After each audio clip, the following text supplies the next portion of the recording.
top crime fighters meet to discuss their strategy to tackle gun violence in Maryland. Next at 4, we examine how their tactics have led to 2 recent gang convictions. Then a pregnant teacher takes leave because she says she doesn't feel safe in the classroom.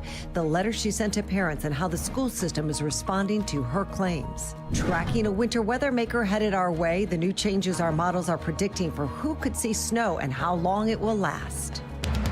Live from WBFF in Baltimore, this is Fox 45 News at 4. Employing any legal means necessary to hold violent offenders accountable. City and state agencies are ramping up efforts to hold criminals accountable and make residents feel safe in their neighborhoods. Thank you for joining us today. I'm Mary Bubala. And I'm Kai Jackson. Today, Baltimore City State's Attorney Ivan Bates, U.S. Attorney Eric Barillon, and other law enforcement officials say they'll use any means necessary, legal means, to continue to reduce violent crime. Yeah, top priority targeting repeat offenders who possess illegal firearms. Now, we have live team coverage. Alexa Ashwell is taking a closer look at how these partnerships are leading to gang-related arrests. But we begin with Mackenzie Frost breaking down the ongoing efforts to crack down on illegal guns and the stern message from these agencies. Mackenzie?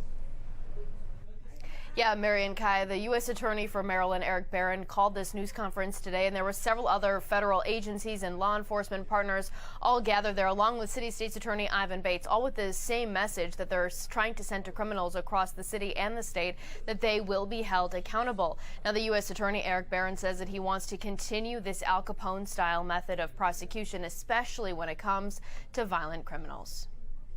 Going forward, we will continue investigating and prosecuting large RICO cases like the one in court this morning, but we will also continue to employ strategic and preventative law enforcement measures, especially by using any legal means necessary to remove those who illegally possess or use guns in our communities.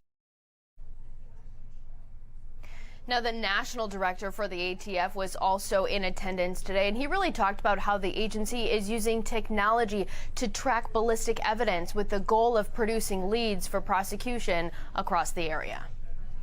All the data and evidence that we can get from a firearm to target the worst of the worst, and by doing that, interrupt what we call the shooting cycle, to make gun trafficking cases, to make straw purchasing cases, so that we can try and, again, slow down and interrupt this epidemic of gun violence. And Mackenzie, a city states... The leads... Go ahead, please. I was just going to say, Kai, the leads from that information can be then given to state or federal prosecutors to help build cases. Okay. And I wanted to ask you, is City State's Attorney Ivan Bates seeing an increase in information that leads to more cases? Yeah, absolutely. He says that last year his office sent more cases to the U.S. Attorney's Office than ever before, really highlighting the importance of this partnership that he has with federal agencies. And coming up at 5, we'll take a deeper dive into some of the data and look at the numbers behind these cases in our next hour. But for now, we're live in the newsroom. Mackenzie Frost, Fox 45 News. Mackenzie, thank you. Agency leaders say the enhanced focus on guns better allows investigators to target who they call the worst of the worst. This includes repeat violent offenders and gangs. Alexa Ashwell continues our team coverage with recent cases that highlight this collaborative crime fight. Alexa? Yes, Mary, we have 2 separate cases for 2 gangs that have long plagued Baltimore. The members brought to justice, investigators say, using this collaborative effort and focus on guns. Corey Cawthorn, a named leader of the CCC gang, a violent drug trafficking organization that in this indictment, authorities linked to at least 18 murders and 27 shootings, today learning his fate in federal court. Mr. Corey Cawthorn got 35 years. The U.S. Attorney for the District of Maryland, Eric Barron, using Cawthorn's sentencing as an example of the success he says has come as a result of the collaborative and by any means necessary approach to getting the most violent offenders off city streets.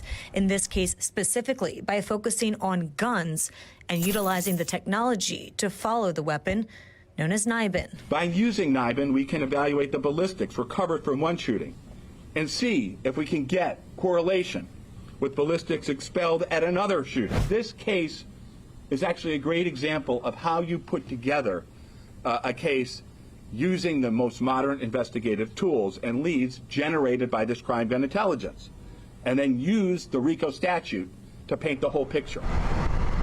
It's the same way investigators say they took down about a half dozen members of the Black Gorilla family. The federal indictment announced about a year ago connected the game to an attempted contracted killing and the murder of an innocent construction worker, Brian McKemmy, back in 2018. Just yesterday, McKemmy's family spoke after one of the members, Wayne Prince, pleaded guilty to racketeering conspiracy. And to hear him say guilty, we all three kind of just clenched our hands together and like, this is the beginning of maybe a little bit of closure. You know, Brian was 27 years old when he was killed. But to me, that's who they killed. See that little boy holding the fish? See that little boy in Ocean City? When we use crime gun intelligence to identify repeat shooters, to connect things, the identification of the worst and the worst, everybody wins. Now, I asked Barron if he believes this approach has resulted in the permanent dismantling of some of these groups. His response at 5. Alexa Ashwell, Fox 45 News. Alexa, thank you. That brings us to our question of the day. Do you feel safer now that the federal government is involved in the crime fight? This poll just opened. You can make your voice heard by heading to foxbaltimore.com. Mayor Brandon Scott is doubling down on his crime strategy as Baltimore recorded a 9-year low of 263 people killed last year. At a public safety news conference yesterday, the mayor said his holistic approach to crime is the driving force behind the decline. We set forth an ambitious, comprehensive violence prevention plan to address violence in our communities as a public health issue. And while it took us more than a year to achieve that initial goal, we're finally seeing those efforts paying off and saving lives. The mayor says his administration's efforts, combined with partnerships and programs in the city, contributed to the drop in murders. But residents say they still don't feel safe. We still got a lot of murders. I mean, I wish we can drop down to none. As a single woman living alone, it's definitely a concern. Safety has always been kind of an issue. I've lived here for 3 years. Carjackers, people getting robbed, people getting beat up, people getting mugged. You know, it's just still not feeling safe. People getting beat up and robbed in their own driveways. This graph you see here shows homicides trends from January of 2020 through October of 2023. The first 2 summers of the Scott administration saw a spike in murders, which helped drive the number of homicides over 300 each of those years. However, that didn't happen in the summer of 2023. In August of 2022, Maryland's U.S. Attorney Eric Barron, who you saw earlier, announced his Al Capone style of prosecution, which he says uses a range of laws to prosecute repeat violent offenders and keep them off the streets. And then 1 year ago, Baltimore City State's Attorney Ivan Bates took office. In his inaugural speech, he told the city he would be tough on crime. He had a strong message for any potential criminals. So I say to you, that's thinking about grabbing your illegal handgun and going on the streets of Baltimore City, grab your toothbrush as well, because you're going to need it.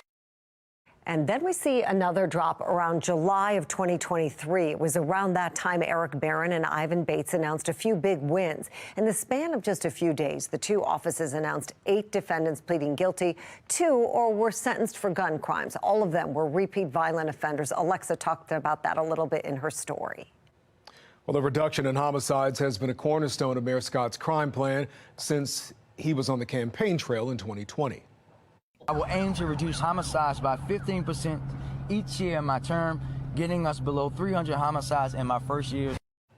The mayor says this year's crime data shows that he's making good on his promise, but his accomplishments comes 2 years behind his schedule. The mayor took office in January 2021. There were 335 homicides the previous year. A 15% drop in 2021 would have saved 50 lives. In 2022, a 15% drop would have saved 88 lives. Last year, a 15% drop would have saved 57 lives. Yesterday, we asked you, do you think Mayor Scott's crime-fighting strategy made your neighborhood safer? 98% of those voted said no. Juvenile crime is the top issue facing communities across Maryland. In Baltimore, the city state's attorney says he is working on relationships with Secretary of the Department of Juvenile Services, Vincent Schiraldi. I believe talking to Secretary Schiraldi, he really gets it. But I also think that he's dealing for culture and DJS, where you have individuals who just don't want to ever, no matter what young people do, ever want to have a young person detained. So he's fighting that culture. Schiraldi has been criticized for his views on juvenile crime. He has long endorsed the elimination of youth prisons and believes youth offenders should not be exposed to the adult system until they turn 25. As lawmakers prepare to return to Annapolis, there's growing pressure to get tough on juvenile crime and the issues within the Department of Juvenile Services. Governor Wes Moore has thrown his full support behind Schiraldi, calling him a reformer. And then when asked, Mayor Brandon Scott would not say whether or not Schiraldi is helping in Baltimore's war on crime. I've stated my position on this probably about 2 billion times. This is also not about one individual. And this is where I'll go a little deeper. This is about a system that needs to be changed. But some lawmakers in Annapolis say that real change will not come without a fight. It's going to be difficult, but we are the elected officials here in the House and the Senate, the legislature, not Mr. Schiraldi. I think the citizens in Baltimore City and the residents in Baltimore City, Prince George's County, and Montgomery County are really going to have to hold their legislators accountable and demand that they protect them. The session officially gets underway next Wednesday, January 10th. Let's take a live look right now at the Inner Harbor. We are tracking our next weather maker that could have an impact on this weekend's Ravens game. That's right. Meteorologist Jasmine Lomax breaking down the timeline of what's coming and when. Jasmine. Hey guys, we are keeping close watch on that system. Now, it started off over the Four Corners. Tomorrow, that system is going to continue to move east, but we really start to notice those impacts on Saturday. So notice that system moves along the coast, and it's going to lead to rain and snow, not just for our state, but across the region. If you do have any plans to be out and about on Saturday, you certainly want to make sure that you are staying weather alert. At times, there could be not just heavy snow, but for others, we're looking at the possibility of heavy rain. So again, you want to make sure that you are staying alert as we head into the weekend. Coming up, I'll break down the timing of the system, and I'll let you know where we can see rain and snow and how much in my Weather Authority forecast. Back to you. Thank you, Jasmine. Put the power of the Weather Authority Storm Center in your hands. Download the free WBFF Weather Authority app for your smartphone. Use our powerful Doppler radar to follow storms to your street. Go to your app store and search WBFF to get started. A young mother murdered months ago. Now questions are swirling over a GoFundMe that's raised tens of thousands of dollars. We'll have a live report next. A pregnant teacher takes a leave of absence citing an unsafe classroom environment. Fox 45 News talks with parents and finds out what school officials are telling them. Israel is pulling some troops out of Gaza. Why the U.S. says it's a first step toward de-escalating the conflict.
Fox 45 News, winner of 16 2022 Regional Emmy Awards, more than all other Baltimore news stations combined. It was a tragedy that shook the Harford County community. A mother of 5, 37-year-old Rachel Morin, murdered along a popular walking trail back in August. 4 months later, the killer's whereabouts remain unknown. And tonight, some new questions are surfacing surrounding donated money meant to support Rachel's surviving children. Fox 45's Rebecca Pryor is live with more on this for us tonight. Rebecca? Yeah, Mary, with the search for a suspect still ongoing, this is a time that you would expect the Morin family to be united in the hunt for Rachel's killer. Instead, a dispute over donations meant for her 5 surviving children is sadly dividing them. On social media last night, Mac McMahon, the father of Rachel's oldest 18-year-old child, claiming the description of a funeral fund managed by Rachel's sister Rebecca recently changed to cut his child out.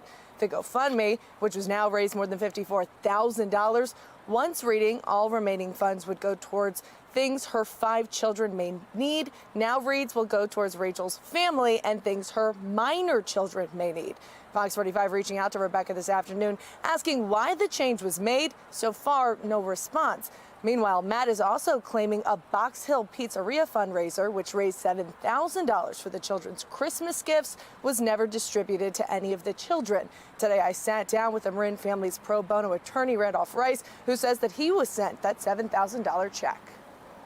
We weren't involved in the beginning process of that, so I couldn't tell you why, the purpose of it. I know there was a fundraiser, and Box Hill contacted us and said, we've got the funds, we want to transfer it for the benefit of the kids. And we said there's a trust, you can place it in that trust. So Box Hill Pizzeria never told you it was meant for Christmas gifts? I couldn't tell you what it was. I don't know. I have no idea what that was for.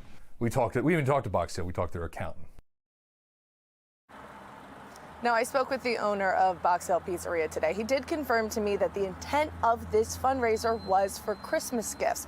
I also spoke with Erin, who is Rachel's half-sister. She claims to have helped organize the fundraiser. She's saying that she had a conversation with Rice before handing him over this money, also explaining what the money was meant for. Hate to even go there, but it really does seem shady, to say the least. And you know, there was a post that was sent out today by one of the fathers, and it really initiated people to be alarmed. And a lot of people came to me asking what's going on, what's happening. Again, the family's attorney is claiming that these funds are now safe and that they are in a trust that will be dedicated to the children when they need it for medical or educational purposes. There is a lot of back and forth, a lot of this dispute to uncover. Hear more of it coming up in our full report tonight at 5:30. Reporting live in Baltimore City, Rebecca Pryor, Fox 45 News.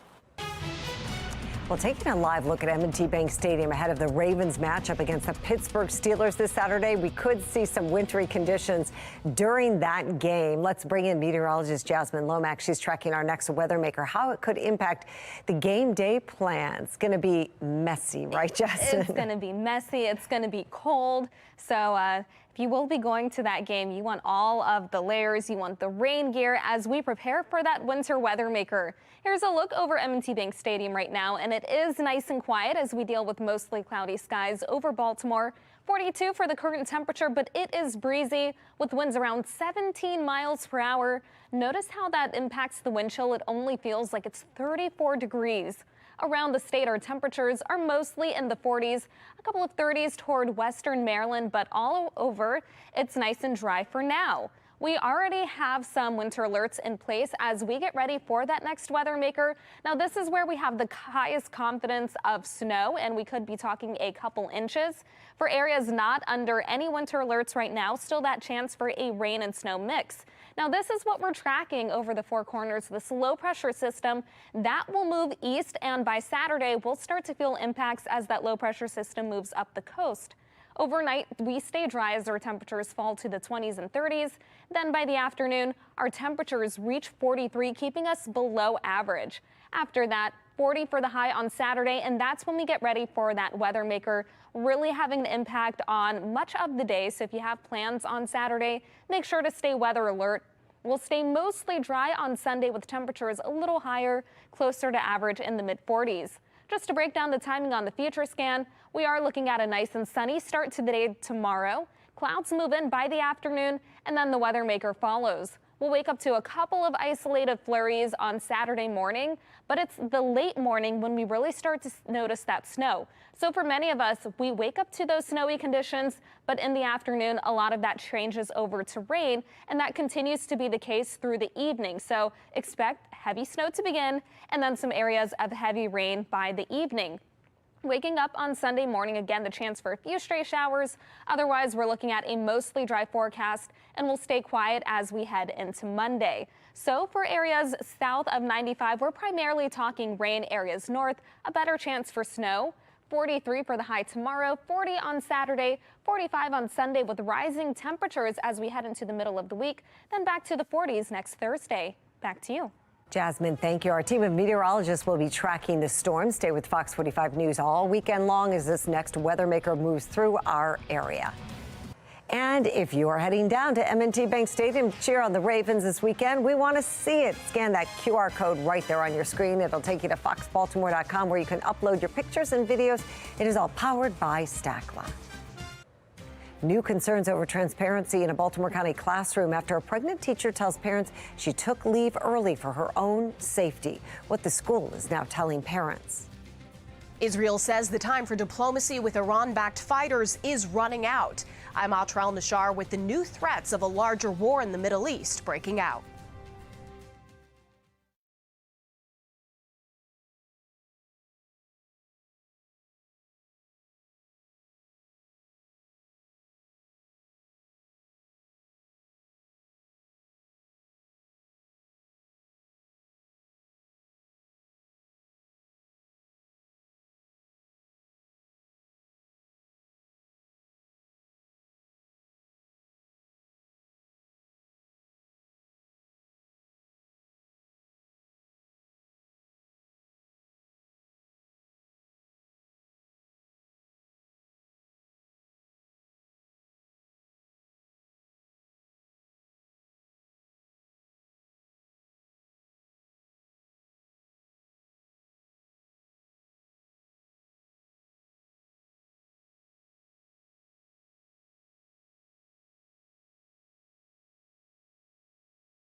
Confrontations with Houthi fighters on the Red Sea and bombings in Lebanon are adding to fears of a broader Middle East conflict breaking out and potential use of nuclear weapons at some point. National correspondent Atra El-Nashar reports on the warnings about what could happen next. The state of tension in the Middle East could be summed up with what Israel's defense minister told a U.S. envoy on Thursday. Time is running out for a diplomatic understanding with Iran-backed fighters in Lebanon. Hezbollah and the Israel Defense Forces have been exchanging fire on the Israel-Lebanon border since the October 7th attacks carried out by Hamas, which is also backed by Iran. A fear shared by leaders around the world is a bigger conflict, Israel at war with other Iran-backed groups or with Iran directly. Lebanese Foreign Minister Abdallah Abu Habib. We don't like a regional war because it's dangerous to everybody, dangerous to Lebanon, dangerous to Israel. Through military aid and public support, the Biden administration continues to back Israel. But after clashes in recent days and weeks with Iran-backed militia, appears wary about a bigger conflict breaking out. Any country, any group in the region that at any time is considering taking advantage of the conflict and seeking to escalate with actions against Israel should think twice. Louis Rene Barris, a former advisor to Israel's prime minister on nuclear affairs, writes in an op-ed for The Hill, even a still pre-nuclear Iran could elicit a limited Israeli nuclear reprisal. He says in a worst-case scenario, Israel might also perceive threats from Pakistan and Saudi Arabia. Last month, the United Nations nuclear watchdog, the International Atomic Energy Agency, was unable to verify exactly how much enriched uranium Iran has. Nevertheless, the agency estimates that Iran maintains a total enriched uranium in stockpile more than 20 times the allowable amount under the JCPOA. On Thursday, the White House was asked if it would support Israel if it went after leaders of Hamas in another country, like Qatar, if it stayed within the bounds of international law.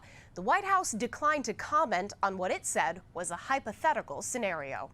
In Washington, I'm Atrel Nashar.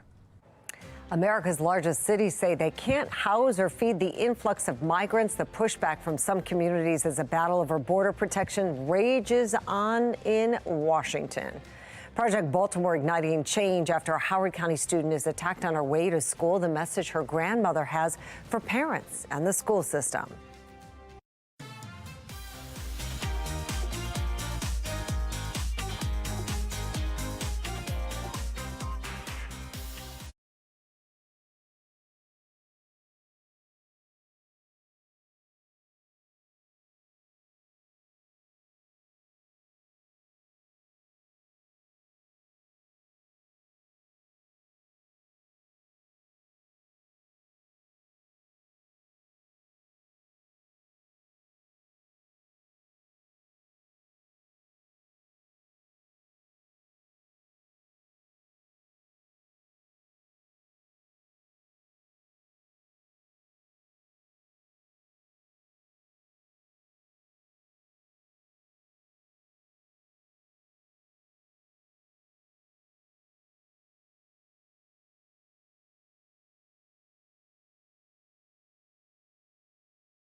Breaking right now, Baltimore police investigating a bomb threat at the post office on East Fayette Street. That is the main post office.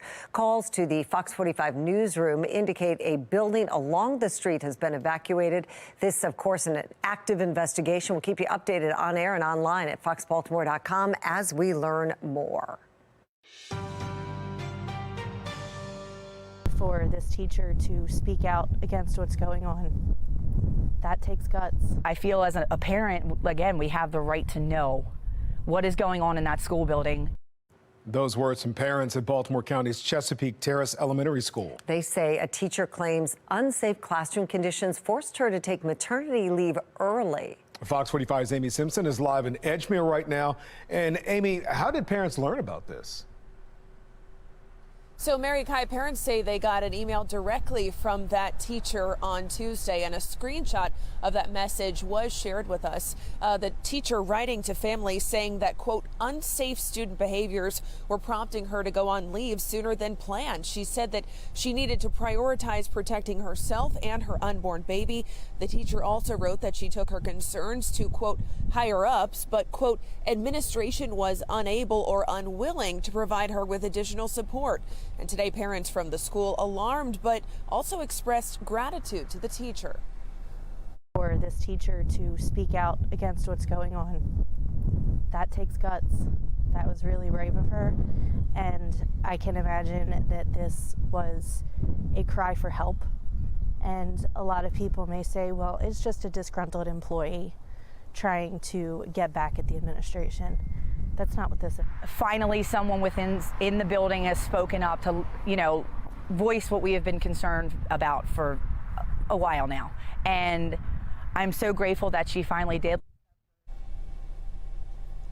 Today, half a dozen parents from this school community shared their concerns with me, both on and off camera. They had questions about safety, school leadership, and classroom conditions. Mary Kai. And Amy, how's the school system responding to this situation at Chesapeake Terrace?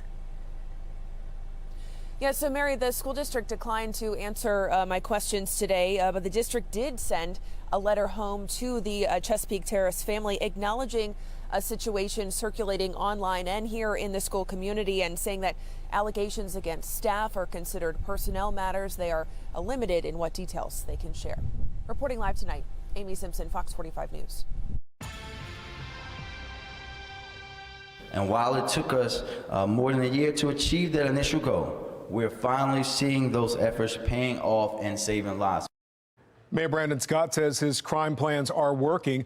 A day before top agencies in the crime fight took the podium yesterday, Mayor Scott touted the drop in homicides and non-fatal shootings in 2023, claiming that drop in data shows that the city is making good on promises he made during the campaign. For the past 3 years, homicides have been declining from 338 in 2021 to 263 last year. However, those numbers come up short of the mayor's promise to reduce homicides by 15% each year in office. If the mayor made good on that promise, Baltimore would have had just 206 people murdered in 2023. 195 lives would have been saved over the past 3 years. Well, this is a live look at the beautiful city of Philadelphia, where the newly sworn-in mayor is taking a vastly different crime approach from Mayor Scott's here in Baltimore. And a former Baltimore mayor says the city should take note. Fox 45's Vincent Hill breaking down the comparison. It's the tale of two cities. Baltimore City Mayor Brandon Scott. I made it very clear from the beginning of my administration that public safety was our #1 focus. And the newly sworn-in mayor of Philadelphia, Cheryl Parker. I am fully committed to ending this sense of lawlessness and bringing order back to our city and a sense of lawfulness. Both addressing their crime plan going into the new year. For Baltimore, it's a plan we've heard before. Expand proven public safety strategies like GVRS and community violence intervention that go after those responsible for driving violence in our communities. But in Philadelphia, I'm also going to declare a public safety emergency. A public safety emergency for a city that finished 2023 with over 400 homicides and over 3,000 non-fatal shootings. And much like Baltimore, Philadelphia saw an increase in auto thefts, 72% to be exact. But it's not just violent crimes Mayor Parker is going after. In our city, The crime, particularly the quality of life crimes that we have seen increase. Like open-air drug markets, something Mayor Brandon Scott has essentially been silent on, but not Parker. If somebody tells you that we think she lacks compassion because she wants to be too aggressive in cleaning up the open-air drug market, you tell them to think about whether or not they would want their mother, father, sister, brother, or loved one on the streets openly using. Former Baltimore Mayor Sheila Dixon, I don't think we need a state of emergency. although not ready to call a state of emergency, acknowledging that despite a drop in homicides, more still needs to be done when it comes to a safer Baltimore. Our crime has gone down. People still don't feel safe. You know, we're dealing with quality of life issues that, you know, hasn't been a focus in the city. Touching on those quality of life issues, Mayor Parker is going full force after. You've got to balance how you tackle crime. And quality of life is what keeps people in neighborhoods and what keeps people wanting to live here in the city. Nobody wants to be living in fear. And that was Vincent Hill reporting. As candidates go back and forth on how to stop violence, more people in Baltimore are becoming victims. This morning, another person was killed in the city. Just after midnight, somebody approached an officer on a routine patrol, told them about a shooting on North Utah Street. At the scene, one person had been shot. That victim died at the hospital. That victim is the second person to be killed in Baltimore this year. The city also has already seen 4 non-fatal shootings. All that violence coming in just the first 4 days of the new year. A Howard County student who says she was attacked on her way to school now has a safe ride to class. As Chris Pass explains, the team was among thousands of students who lost their school buses this year, or last year actually, until Project Baltimore told her story. Come on, Jada. Michelle Williams and her granddaughter Jada are back to their old routine. She's going to school safely. Every morning, together, they take a short walk just to the edge of their neighborhood and wait. There's a bus go. For Williams, watching her granddaughter safely board the school bus gives her peace of mind, something she hasn't had all year. Because I knew that this was really serious. Jada is in 10th grade in Howard County. Last year, a school bus drove her to and from Wild Lake High School. But this year, Jada was one of roughly 3,500 students who lost their bus when the district increased the distance students must live from school to receive bus service. Well, if you're trying to save money, you're messing up kids' lives. Some kids are trauma. I got one that's trauma, so I know I've experienced the trauma of her not having a bus. In late November, Jada and her friend were on their way to school at 7:30 in the morning. Instead of walking, they decided to take public transit. According to police, the girls were waiting at the bus stop on Columbia Road when a man with his face covered approached the teens and assaulted them. So he was grabbing on her purse, and I started punching him and trying to get him off of her. A Project Baltimore investigation found Jada was the 4th Howard County student just in November who reported being a victim of a crime while on their way to or from school. We spoke with 3 of the victims. All of them told us they lost their school bus this year. When FOX45 first told Jada's story, Howard County Schools said in a statement, "We are deeply concerned for the welfare and well-being of each of our students, and we want them to be safe throughout the duration of their commute." I need you to tell me that you have transportation for my baby tomorrow. Williams responded at the time with an emotional plea. So she can go to school and feel safe. So she can have a proper education. Have a good day, Jada. Love you. And it happened. Just weeks after Project Baltimore shared her story, I had hope. Howard County Schools offered Jada a school bus, saying she's eligible because of her IEP, or Individualized Education Program. It took a crisis to have a bus, or otherwise she wouldn't have been on no bus. And I wanted her on the bus. Howard County is the wealthiest county in Maryland. Over the last 2 years, the district has significantly increased its transportation budget. It's up $13 million, or about 30%.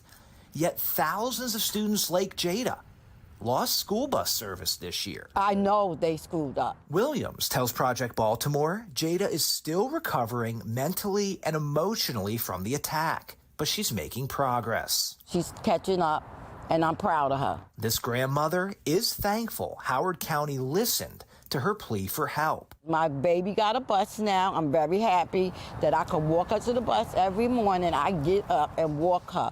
But she says it's not enough. Parents, get out there and fight for your kids. No kid should be left behind. That's what y'all say. Make sure they ride is not left behind. I'm Chris Pabst, and this is Project Baltimore. Project Baltimore wants to hear from you. Do you have a story to share about your child's education or concern you'd like our team to investigate? Call the tip line on your screen or send an email to projectbaltimore@foxbaltimore.com. You can also find us on Instagram.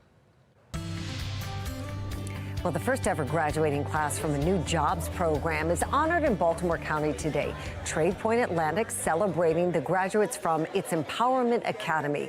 The program helps veterans, minorities, and women improve their entrepreneurship skills and make connections to better their small businesses.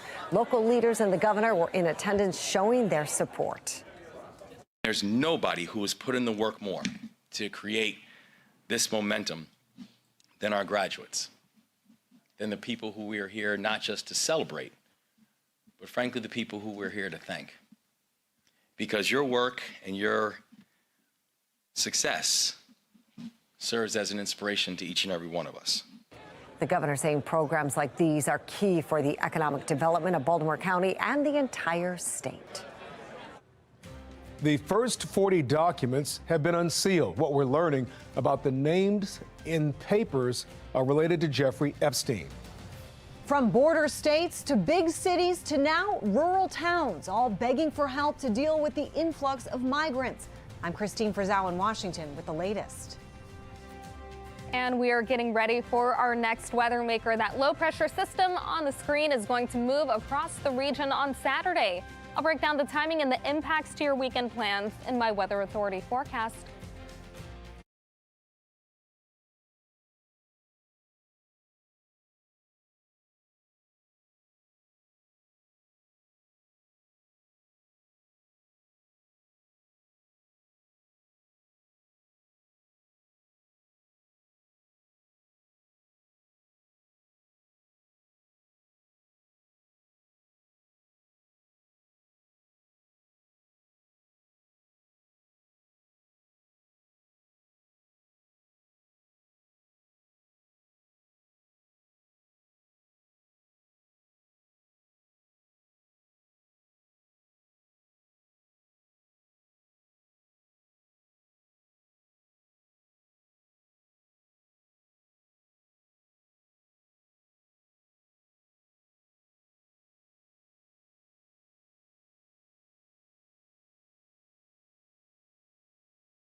Developing right now, the first 40 court documents related to Jeffrey Epstein are unsealed. So far, they mention people whose names were already known to be connected to the late multimillionaire convicted of sexual abuse. Former Presidents Bill Clinton and Donald Trump were named but are not accused of any wrongdoing. Both men say they only had business dealings with Epstein. Other prominent names include Prince Andrew, lawyer Alan Dershowitz, and former French modeling agent Jean-Luc Brunel, who committed suicide in jail while awaiting a rape trial. More documents are expected to be released in the coming days. The judge releasing the document says that she's doing so because much of the information inside is already public. Well, tonight there is growing evidence that the migrant crisis is touching every corner of the country. National correspondent Christine Frizzell reports. In Denver, a fire at a migrant encampment is just the latest example of deep challenges faced by communities from coast to coast.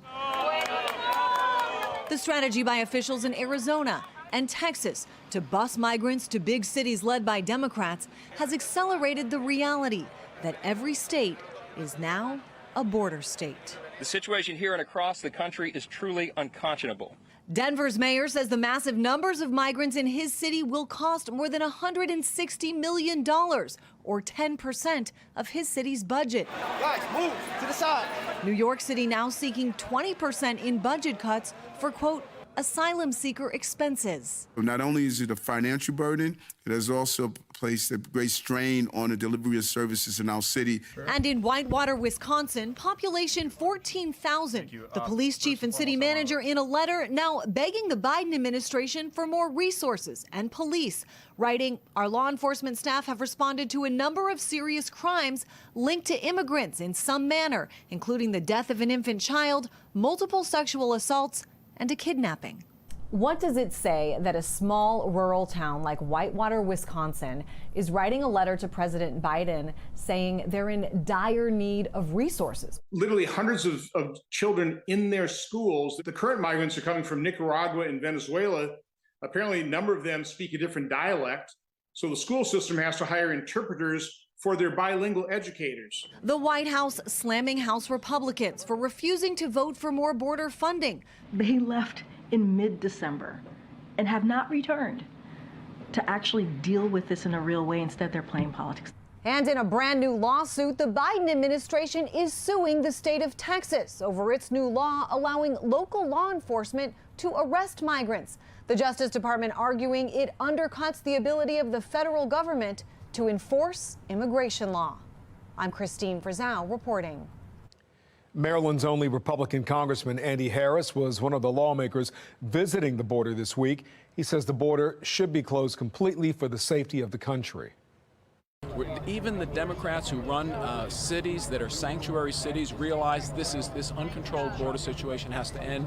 When you add on top of that the terrorism risk, this is just something we just can't accept anymore. We have to deal with it. We have to deal with it immediately. You know, Republican members of Congress came down here to shut the border. The president sent troves of lawyers into courts to keep the border open today. That should be unacceptable for Americans. Tomorrow, Fox 45 News will talk with Congressman Harris live on Fox 45 Morning News, and we'll ask him about the border tour, the battle over border security, and much more. That interview begins tomorrow morning at 7:45. That brings us to our national question of the day. Do you approve of how the Biden administration is handling the crisis at the border? To make your voice heard, head to foxbaltimore.com/vote and click on the Pulse tab. Jasmine. Thanks, Kai. We are getting ready for our next weather maker, and that's going to come on Saturday. Through then, a nice and quiet pattern over the next day. 42 for the current temperature over Baltimore and mostly cloudy. A nice view of M&T Bank Stadium. It is going to look very different on Saturday when we get ready for that weather maker with rain and snow on the way. Current temperatures are in the 30s and the 40s across the state. Temperatures were closer to average today, but we're getting ready for a cool down over the next couple days as we get ready for that weather maker. Now we have a winter storm watch in place for all of the spots in blue. That's where we have the greatest confidence of accumulating snow as our next weather maker moves in. We're keeping track of this low pressure system near the Four Corners. That is what's going to lead to the rain and snow as we move forward this weekend. Notice on the future scan tomorrow, we start off with sunshine. Then by the afternoon, clouds move in. It'll be followed by a couple of isolated flurries to start the day on Saturday. But the late morning into the early afternoon is when we start to see that snow. Now, a little later on, we'll have rain move in as well. And that's primarily going to be for areas south of Baltimore and also along the eastern shore. We have the best chance for snow for areas north and west. Now, by the evening, a lot of this transitions into rain. There could be a couple spots with freezing rain a little bit farther west, so make sure that you are staying weather alert as we deal with this weather maker. Even if you're not dealing with snow, you'll likely be dealing with heavy rain at times. The showers linger into early Sunday morning, but by the afternoon, we start to dry out and will remain quieter into Monday, when you can expect more sunshine in the forecast. After that, we are getting ready for another weather maker on Tuesday, but that one only brings rain. So here's the latest on expected totals. We're talking about a trace amount around Baltimore, and then for areas south, primarily seeing rain. For areas north, possibly up to 3 inches, especially for some of those higher elevations as we move a little bit farther west. Again, we stay mostly dry on Sunday, then dry on Monday before the next weather maker brings rain on Tuesday, followed by a few showers on Wednesday. 26 for the low tonight. Expect a cold one. Then tomorrow, high staying below average, 43 for the high. Stay weather alert on Saturday as we prepare for that winter system. 45 on Sunday, 47 on Monday. Then the 50s on Tuesday and Wednesday with rain. Will be mostly dry next Thursday. Back to you. Jasmine, thank you. Stay with Fox 45 News all weekend long as this weather maker moves through the area. Our team of meteorologists will be tracking that storm to help you prepare. Coming up at 5 o'clock, is a pay raise the answer to Baltimore's police staffing shortage? The latest on the struggle to help a department that's been stretched thin. The state is proposing a new way to cut back on greenhouse gas emissions. Fox 45 News breaks down the plan and how much it could cost.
Making headlines right now, the state of Maryland has a new plan to keep the state green in 2024.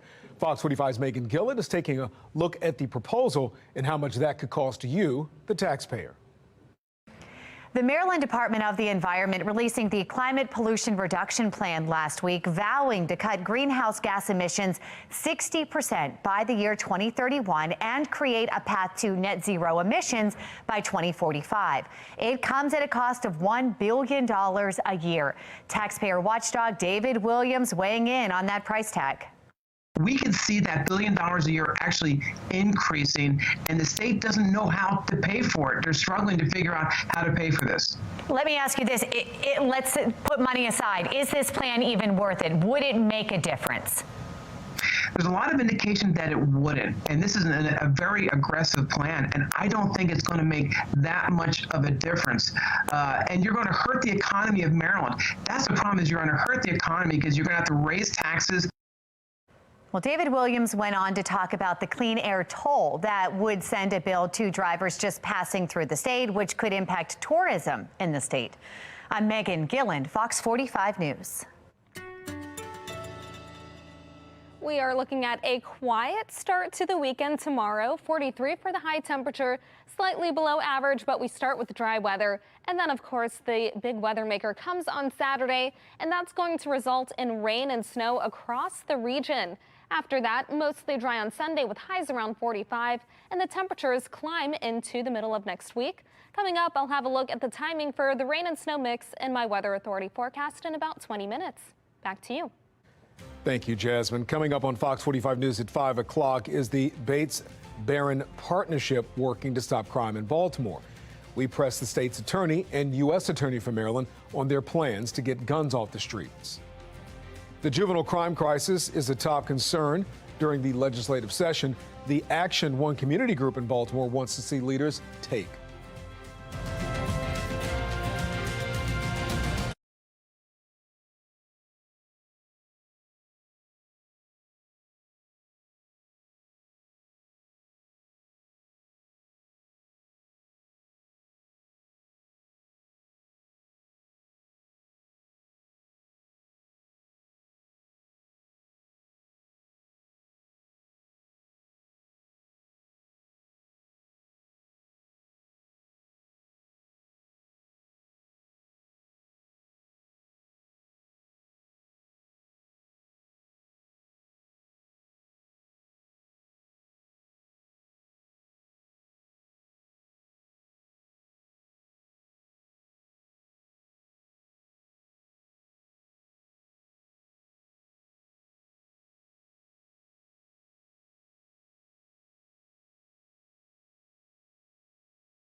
Ivan Bates and Eric Barron doubling down on their joint crime-fighting efforts along with other partners. How they plan to crack down on illegal guns in Baltimore.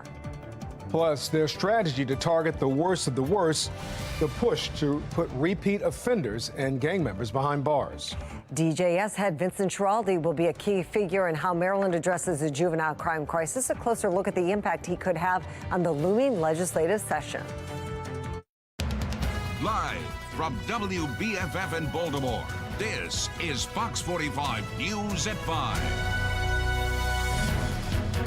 The Department of Justice has no higher priority than keeping our communities safe, every community safe.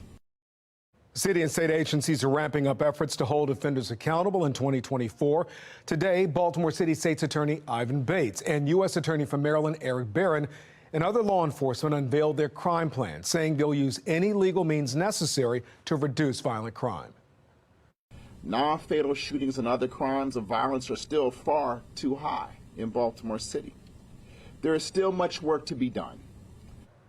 Good evening, I'm Kai Jackson. And I'm Mary Bubala. Thanks so much for staying with us. Barron and Bates say that work includes targeting repeat offenders who possess illegal firearms. We have live team coverage. Alexa Ashwell is taking a closer look at how these partnerships are leading to gang-related arrests. But we begin with Mackenzie Frost breaking down the ongoing efforts to crack down on illegal guns and the stern message from those agencies. Mackenzie?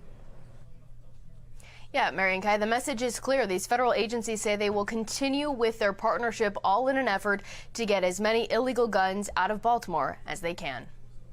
Good morning. It was a convergence of federal law enforcement agencies, the FBI. We leverage our collective strength. DEA. We are seeing the results. U.S. Marshal Service. I want to thank U.S. Attorney Barron for getting us all together. U.S. Attorney, Homeland Security. We have made substantial progress. Even the National Director of the ATF. Every single life that is saved from the senseless act of gun violence that we see all around us is worth celebrating. All with the same message. We are headed in the right direction.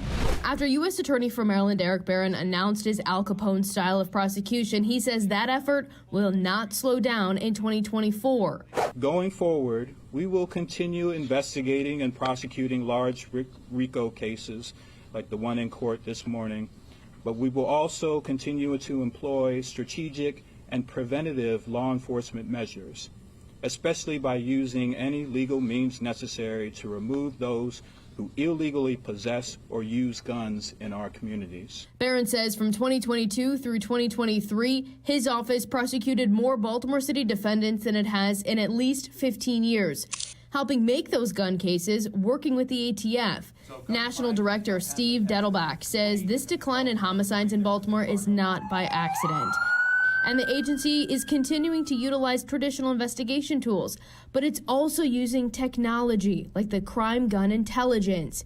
All the data and evidence that we can get from a firearm to target the worst of the worst, and by doing that, interrupt what we call the shooting cycle. And then using National Integrated Ballistic Information Network, or NIBIN. To make gun trafficking cases, to make straw purchasing cases, so that we can try and, again, slow down and interrupt this epidemic of gun violence. Dettelbach says in Maryland, the ATF has gotten 4,259 pieces of ballistic evidence, generating 3,447 leads. ATF, working with them, has identified those shooters, those trigger pullers, and working with our prosecutorial partners, both federal and state, we have brought, on the federal side first, 150 federal cases involving somewhere around 200 dangerous people. Those leads are then given to partners at the federal level and state. But it's essential for all of us to assess and reflect on what is working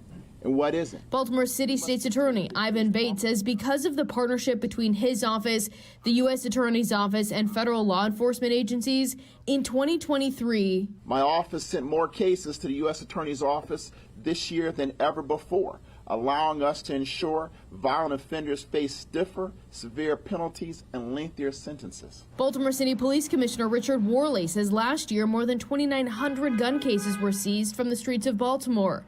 And while the leaders say their efforts are working, ultimately they recognize the violence is still too common. It's no secret that like so many other cities in this great nation, Baltimore has a significant and serious violent crime challenge, particularly a gun crime problem. Standing together Thursday, pledging the partnership will continue, committing to use any tool to prosecute violent criminals.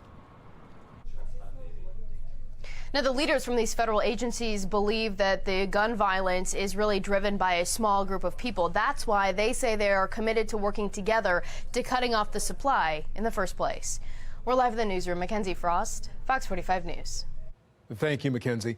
Agency leaders say the enhanced focus on guns allows investigators to target who they call the worst of the worst. This includes repeat violent offenders and members of gangs.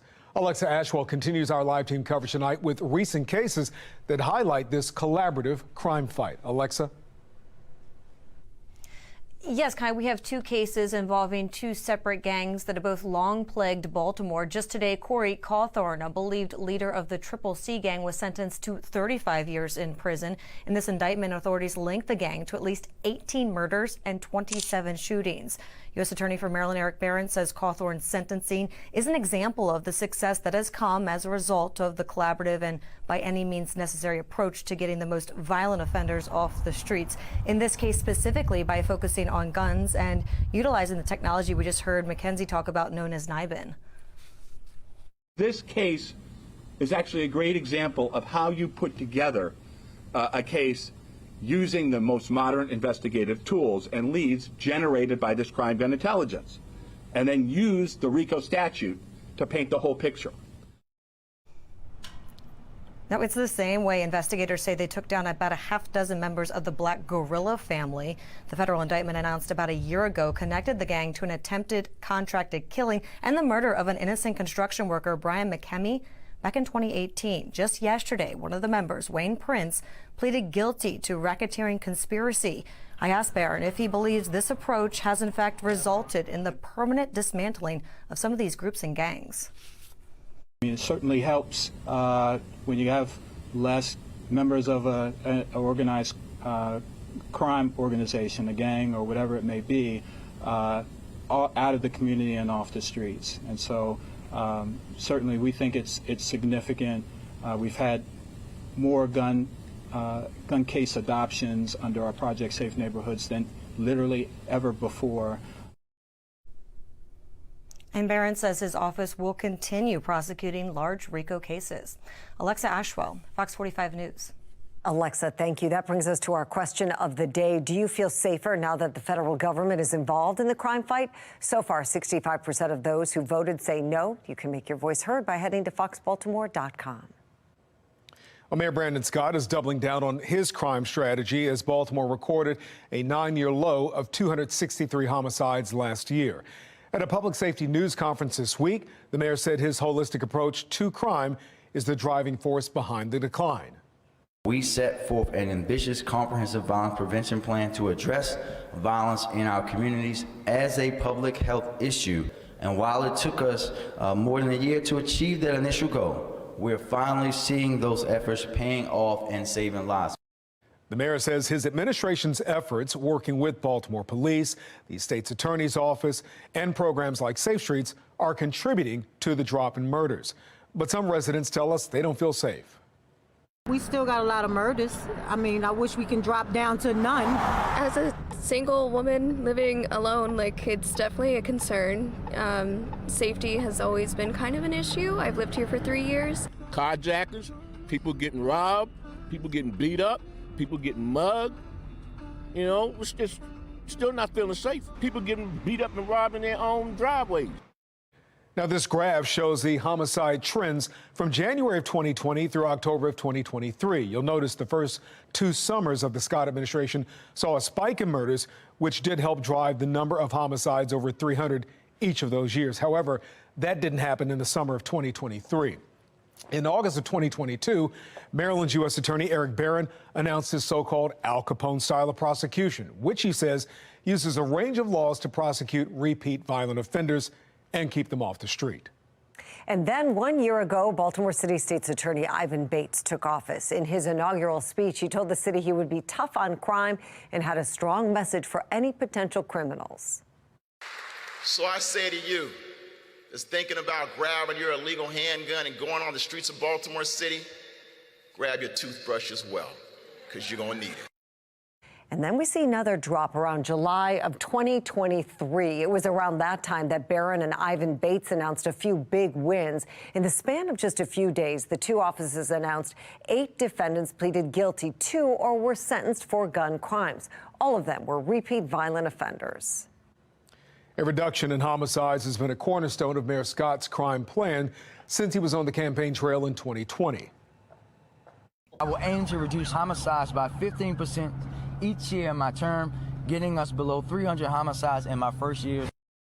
Well, the mayor says this year's crime data shows he's making good on his promise, but his accomplishments come 2 years behind his schedule. Now, the mayor took office in January 2021 on the heels of 335 homicides the previous year. A 15% drop in 2021 would have saved 50 lives. In 2022, a 15% drop would have saved 88 lives. And last year, a 15% drop would have saved 57 lives. Yesterday, we asked you, do you think Mayor Scott's crime-fighting strategy made your neighborhood safer? 98% of those who voted said no. Juvenile crime is the top issue facing communities across our state. The Department of Juvenile Services has been at the center of some of the complaints Fox 45 has heard about the juvenile justice system, notably views held by the department's head, Vincent Schiraldi. Fox 45's Jeff Abel has a look at how those views could impact this year's legislative session. With juvenile crime at its peak, the tug-of-war over Maryland's juvenile crime laws is growing fierce. And in the center of it all is Department of Juvenile Services Secretary Vincent Schiraldi. Secretary Schiraldi is a person who is a reformer and has a history of being a reformer. The governor says that he's a reformer, but he has no track record of reforming anything. Schiraldi has long endorsed the elimination of youth prisons and believes young offenders should not be exposed to the adult system until they turn 25 years old. When you put these young people in adult systems, they really don't do well. I have very grave concerns about Vincent Schiraldi. As lawmakers prepare to return to Annapolis this month, they're under growing pressure to get tough on juvenile offenders, a philosophy not always shared by Vincent Schiraldi. It's going to be difficult, and Vincent Schiraldi should have never been appointed. It was a mistake. He's proven he's not the guy for a job. I think the tide is turning, so I'm hopeful that we can really make good, effective change, and we'll see if we have to work around Vincent Schiraldi and his Department of Juvenile Services. Some lawmakers seem convinced they can work around the secretary to make meaningful change. In Baltimore today, Mayor Brandon Scott wouldn't say whether Schiraldi is helping in Baltimore's war on juvenile crime, but he did say this. I've stated my position on this probably about 2 billion times. This is also not about one individual. And this is where I'll go a little deeper. This is about a system that needs to be changed. And in Annapolis, lawmakers predict changing the system won't come without a fight. And it's going to be difficult, but we are the elected officials here in the House and the Senate, the legislature, not Mr. Schiraldi. I think the citizens in Baltimore City and the residents in Baltimore City, Prince George's County, and Montgomery County are really going to have to hold their legislators accountable and demand that they protect them. Jeff Abel, Fox 45 News. We are getting ready for our first winter weather maker this year, and really the first significant one in a couple years, and it's going to bring rain and snow to the region. Now, this comes on Saturday. The snow starts Saturday morning. However, by the afternoon, parts of the state will start to see a transition into rain, and that rain's going to last throughout much of the afternoon and into the evening and night. Now, once we take a look at where we expect the heaviest snowfall, that's going to be for areas north and west of Baltimore. Areas to the south and east have a better chance of snow, but regardless of where you live, this is a system that could impact your plans on Saturday, so you want to make sure that you are staying weather alert. Even if you're not dealing with snow, you could be dealing with heavy rain. So make sure that if you'll be out and about, you have the rain gear handy and you're driving safely. Coming up, we'll have a closer look at the timing of the system and how much snow we could see in my full forecast. Back to you. Jasmine, thank you. Violent crime, juvenile justice, and more. What one Baltimore community group wants to see state lawmakers address during the upcoming legislative session. A teacher tells parents she needed to leave her third-grade classroom for her own safety. We hear from parents who are angry they still haven't gotten an explanation from administrators.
Fox 45 News, winner of 16 2022 Regional Emmy Awards, more than all other Baltimore news stations combined.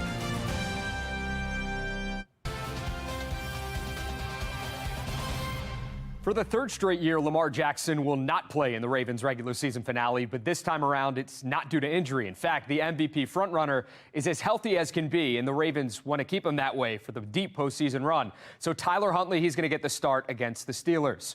It makes sense. For the Ravens, this game is meaningless in the sense that this team's already locked up the 1 seed and a first-round bye. On the other hand, it is the Steelers, and the guys who will play would love nothing more than to send them back to Pittsburgh with that L. No matter who you play in this particular game, in this situation, there would be no lack of motivation. I mean, our guys love to play. They're pro football players. They want to go out there and they want to play, and they want to play well, and they want to win. They want to put their best foot forward. The fact that it's a division rival, the Steelers, that certainly doesn't lessen it. You know, it's always a very important game for us. It's a team that we respect very much. We also understand the type of game that we're always playing against those guys. So our guys are looking forward to it. And this just in, Adam Schefter is reporting that the Ravens will sign 4-time Pro Bowl running back Dalvin Cook. Per his agency, loyalty above all. We'll have much more on the edition when Sports Unlimited returns. It has been a nice and quiet day. We're starting to see some breaks in the clouds and some clearer conditions are in store for the night, but it is going to be cold, and that will be the common trend as we get ready through the weekend when we have our next weather maker. 39 currently with partly cloudy skies over Baltimore. Notice that wind chill feels like it's freezing. It's breezy with winds out of the west-northwest around 11 miles per hour. Otherwise quiet, though, around the state. We're seeing temperatures in the 30s and a couple spots still in the 40s closer to the Bay and along the eastern shore in southern Maryland. We are dry around the state, but we are keeping track of our next weather maker, and we already have winter storm alerts posted for that. This winter storm watch is for areas where we have the highest confidence that there will be accumulating snow. Other areas could be added to that as we get closer to Saturday, so make sure that you're following along for updates. This is the system that we're watching, this low pressure system. It's already leading to areas of winter weather. That's going to move toward the East Coast this weekend, and that's what's going to lead to snow across the state. Notice on the future scan tomorrow, we start off with sunshine. By the afternoon, more clouds move in, and then we wake up to a couple of isolated flurries early Saturday morning. Later in the morning, we see snow around many parts of the state, but by the afternoon, a lot of that transitions into rain for areas south of 95. Areas to the north are looking at snow, which could be heavy at times. The rain also has the chance of being heavy at times, especially as we head into the late afternoon and the evening. Showers continue overnight. We could be waking up to a couple of isolated flurries and snow showers. Otherwise, the day stays mostly dry by Sunday afternoon. The clouds, though, are going to linger. Heading into Monday, we're looking at a quieter day with a little more sunshine.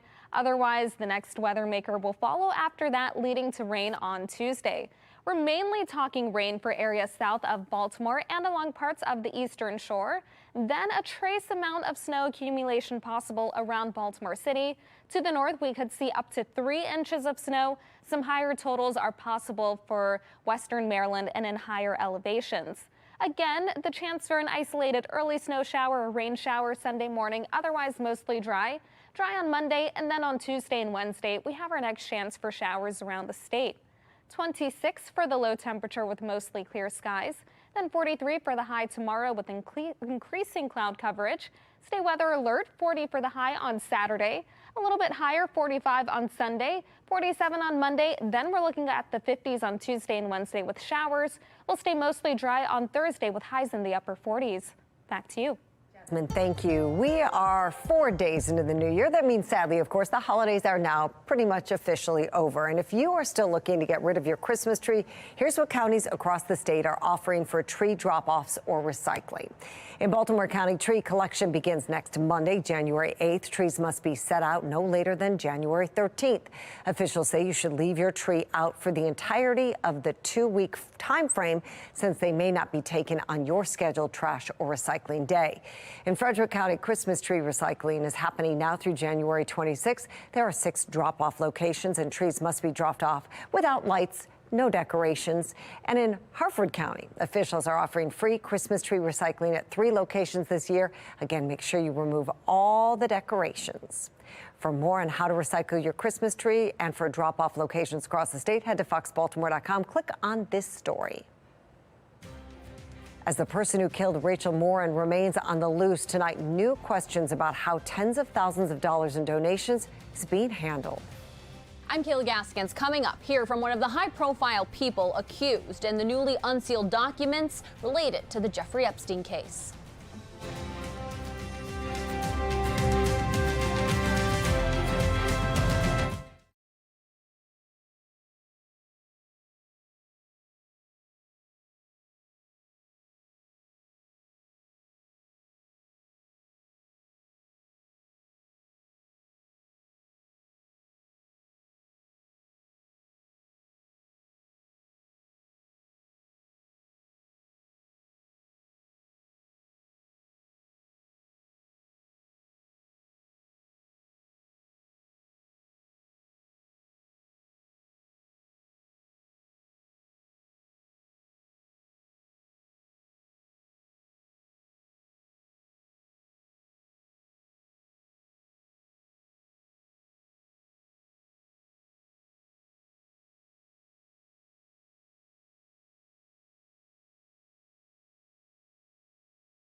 900 pages of documents connected to Jeffrey Epstein's sex trafficking case were unsealed yesterday.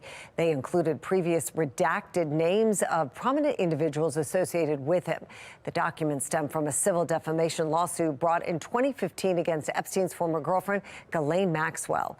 National correspondent Kayla Gaskins has the story. Wealthy financier Jeffrey Epstein's life of glamour came crashing down in 2019 when he was charged with running an extensive sex trafficking ring, often using young girls.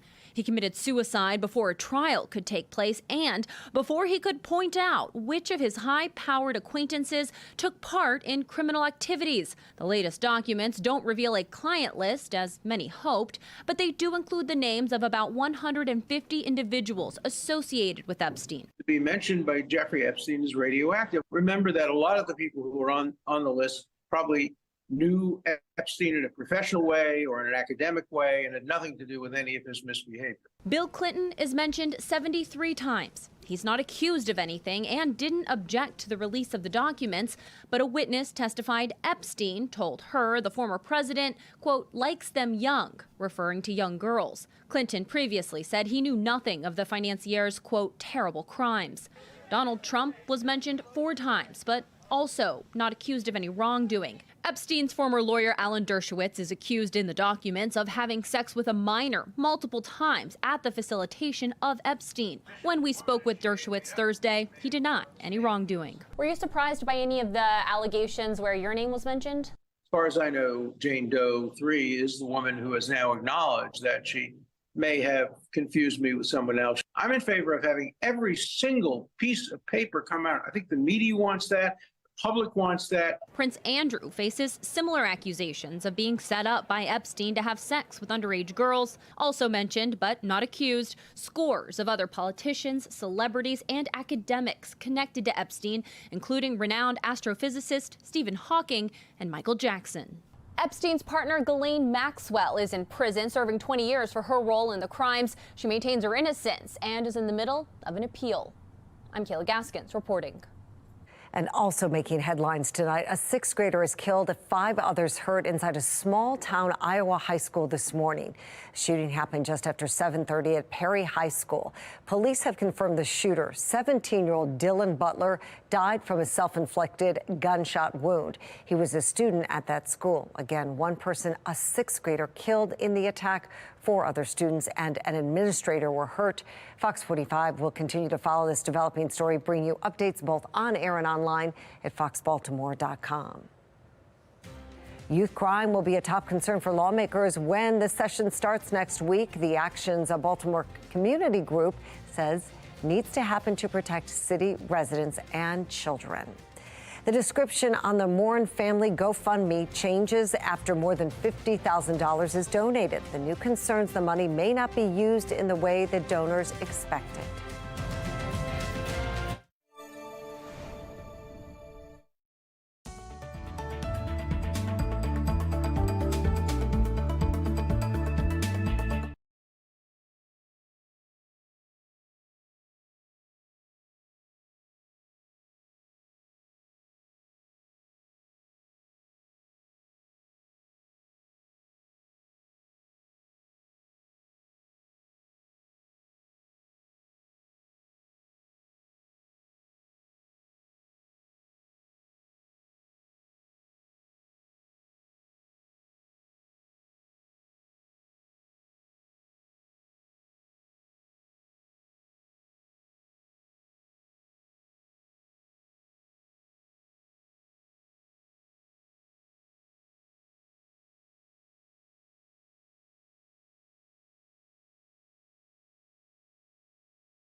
For this teacher to speak out against what's going on, that takes guts. I feel as a parent, again, we have the right to know what is going on in that school building. Those words from parents at Baltimore County's Chesapeake Terrace Elementary School. They say a teacher claims unsafe classroom conditions forced her to take maternity leave early. Tonight, Fox 45's Amy Simpson makes parent concerns heard as we push for answers from the school system. Despite that unsettling message sent home to about 30 families this week, some parents here in Edgemere actually thanking that teacher for what she did. The email arrived in Danielle Jones's inbox on Tuesday. The teacher emailed us, all the parents, and said that she will be taking a leave of absence effective immediately. Jones reading some of the note that came from her child's elementary school teacher as she went out on maternity leave earlier than planned, telling parents she needed to prioritize protecting herself and her unborn baby. Unsafe student behavior is happening in the classroom that made me worry about the safety of the class as well as myself. Parents sharing a screenshot of the teacher's email with Fox 45 News. Despite reaching out to many higher-ups, trying to get more support to deal with these unsafe behaviors, administration was unable or unwilling to provide me with additional support. The note reads, for this teacher to speak out against what's going on, that takes guts. That was really brave of her, and I can imagine that this was a cry for help. And a lot of people may say, well, it's just a disgruntled employee trying to get back at the administration. That's not what this is. Today, half a dozen parents sharing their concerns with Fox 45 News, both on and off camera. Questions about safety, classroom conditions, and school leadership. Finally, someone in the building has spoken up to, voice what we have been concerned about for a while now. And I'm so grateful that she finally did. Even parents of students in other grades wanting their voices heard. I feel as a parent, again, we have the right to know what is going on in that school building.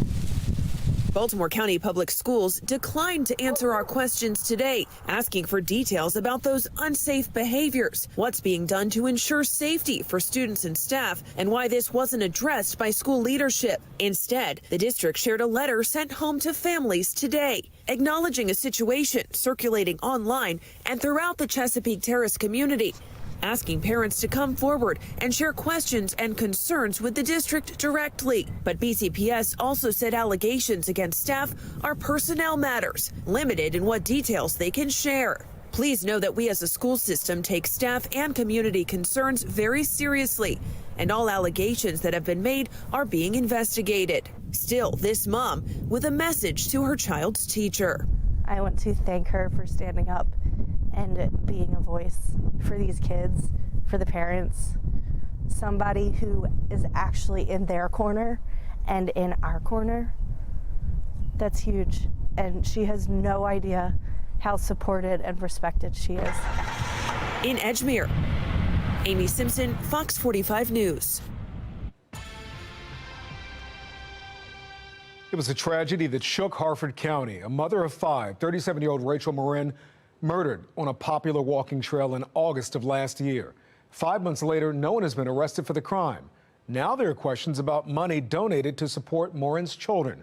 Fox 45's Rebecca Pryor has the story. Yeah, with the search for a suspect still ongoing, this is a time that you would expect the Morin family to be united in their hunt for Rachel's killer. Instead, a dispute over donations meant for her 5 surviving children is sadly dividing them. As questions surrounding the mysterious murder of 37-year-old Rachel Morin still haunt the Harford County community. New questions are now being raised over donated money meant for her 5 surviving children. It's shameful. I mean, it's a shame that the family's still mourning.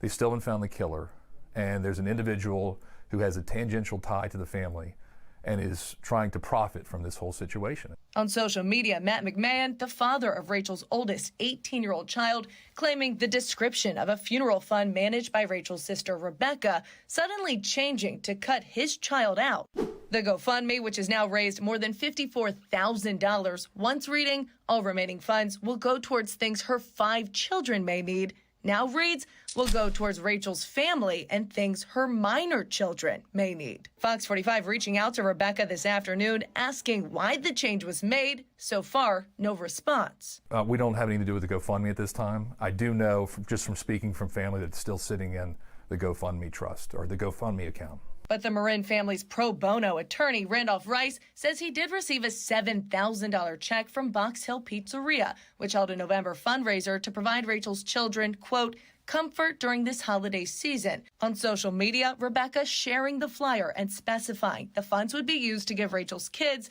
as good a Christmas as they can have without their mother. But instead of gifts, I know there was a fundraiser, and Box Hill contacted us and said, we've got the funds, we want to transfer it for the benefit of the kids. And we said there's a trust, you can place it in that trust. Rice says the money was put in a trust set up by his office for medical and educational purposes. So how will the children be able to receive that money?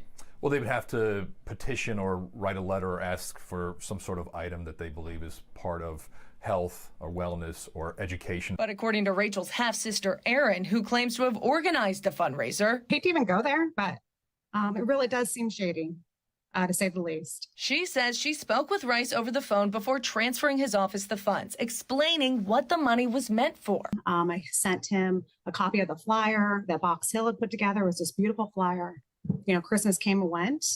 And, you know, this is 4 months now since they lost their mom.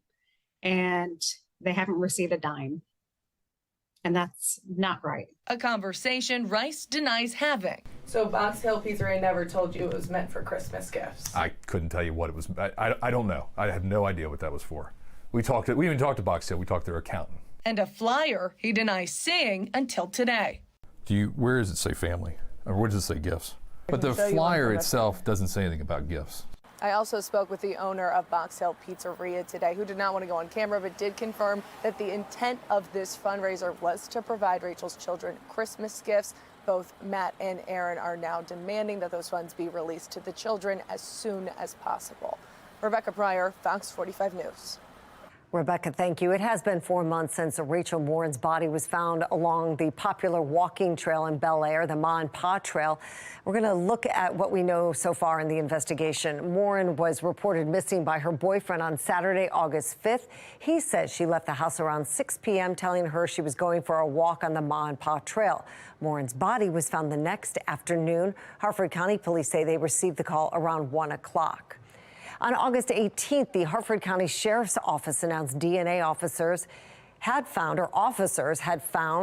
at the scene had come back with a match. Officials released this video saying the DNA was linked to a home invasion and assault in Los Angeles from March of last year. The case from across the country still remains unsolved. And last update we received from police was on September 7th when Harford County Sheriff Jeffrey Gaylor answered questions about the case in a video posted on YouTube. In the video, Gaylor emphasized that Morin's case had not gone cold and encouraged people to share the video of that suspect. Well, this is what we do know about the suspect. Police say he's around 5 feet 9 inches tall and weighs 160 pounds. They say he's of Hispanic descent and is in his early to mid-20s. Anyone who recognizes him should call the Harford County Sheriff's Office tip line at 410-836-7788 or send an email to rmtips@harfordsheriff.org. In less than a week, lawmakers will head back to Annapolis for the start of the legislative session, with juvenile crime being a big priority. Fox 45's Patrice Sanders spoke to one community expert about how conversations surrounding the current laws on the books could play out. The new legislative session starts next week, and the big focus will be on tackling juvenile crime. Many people are pointing to the current juvenile crime laws as part of the problem, but it's not clear what, if anything, legislators will do about it. Some have said the laws need more time to work. Others have said that police don't understand how to use the laws. Eurypsy Morgan, spokesperson for community group Peace, had this to say. And the fact that you would say that we need more time to have more devastating consequences is absolutely absurd. Residents in the streets will tell you we don't need more time with more carjackings and more situations where young people are committing crimes over and over again and there is little to no punishment. That's absurd, especially from the community's perspective. But I think we can also see from the reduction in homicides here in Baltimore City the huge impact that can be made from a legal system that works. Well, the legislative session starts next Wednesday. Patrice Sanders, Fox 45 News. If you feel your juvenile crime concerns aren't being heard, reach out.